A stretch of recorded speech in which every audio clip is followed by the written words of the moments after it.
Have you ever tried planting microsword in sand, in gravel? Oh my gosh, you've never tried to plant it in aqua soil, have you? Well, welcome to the small scape. Yes, I have another planting hack for you, and this is specifically for microsword, otherwise known as Elusive brasiliensis. And I've had so many requests to figure out some great little hacks how to plant this little stinker, because if you've ever tried and failed, you know how much of a stinker it is. It will not want to stay wherever you put it in. Even in gravel, you would think it would want to stay there, but if you have any fish that want to dislodge anything, even nanofish will dislodge this tiny little plant. But have I got something for you? Well, first of all, you're going to need a few items. Pruners or some sort of really good scissors. Some long handled tweezers, and that's right, we're heading back to the hair care aisle. Depending, and I've got some variations here, depending on the size of your tank and how much space you have and how much of this plant you have, you're gonna need a comb.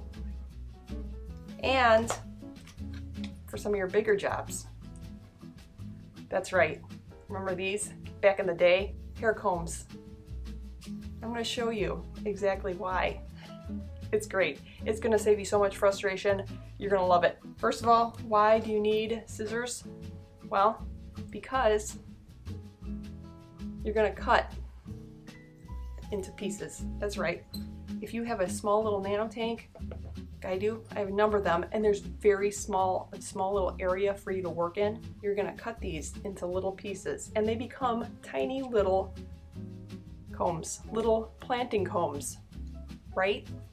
You're going to love it, and you're not going to believe how well it works. Example 1, your microsword is looking great. Oh, wait, no it's not. Your new growth is popping up out of the substrate.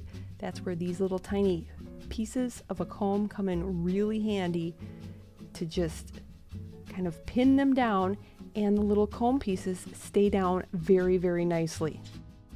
And you can use as many of these as you want, as few. Scooch over there, little buddy. Go on, scooch, scooch. Works out really great. They don't take up any room, and it's really easy to tuck these in around your hardscaping if you have driftwood or rocks. Really great, especially if you have very small pieces, little small patches of the microsword. And this works great for other plants too. This is the second example that I have.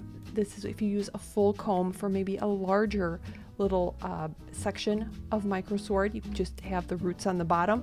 And welcome to the world's absolute worst angle for any footage whatsoever. I fixed this in a little bit, but you can still kind of see on an angle. I had to move him a little bit because that is the rock that I use to put on top of the comb just in case. And this is if you have some really stubborn, big part of it that you really want to make sure it stays under there, and you want to wedge part of the comb under a rock. And then this one I just put right out in the middle of nowhere, and it stays really nicely even under this aqua soil. Absolutely amazing. So I hope you liked today's tip. Hopefully it will save you lots of time and frustration. Let me know if you're going to give this a shot, or if you've ever tried anything else that works with this little stinker but really wonderful plant. Thanks so much for watching, and I will see you next time.